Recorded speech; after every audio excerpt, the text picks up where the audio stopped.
Hello and hello everyone welcome back to my another mini blog. तो mini blog टी आज special होगा जाऊँगी, तो से ब्लॉग टी को शेष पर्यंत देखूँ। तो आज आम समस्ते मिलमिशिकी टिके बाहर को बुलाबुली करने पलि आसलु कहीं आज मो मार बर्थडे थिला जेहेतु से आम टिके दुबलागढ़ी सी बीच को आसलु। आउ सत कहू गले मु दुबलागढ़ी सी बीच को केबे भी आसी नथिली। आउटा मोर फर्स्ट टाइम आसियार थिला। आउ एठी जड़े लोक माछ धरुले कुनी पुओ जी की बहुत सारा माछ बैग रे रखुला।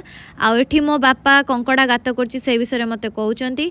आ तापरे आमे खाइया पई गोटे रिजॉर्ट खोजुथिलु। आ से रिजॉर्ट खोजी खोजी फाइनली गोटे रिजॉर्ट रे आमे पहुंचीथिलु।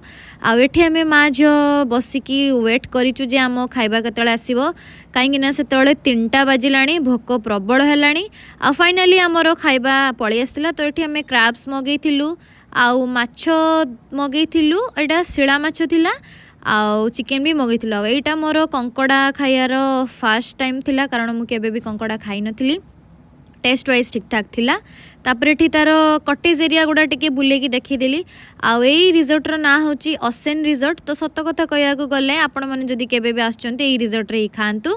तो आज पई वीडियोटी एतिकी रे रहिली। जदी वीडियोटी भल लागिची सब्सक्राइब कर देबे।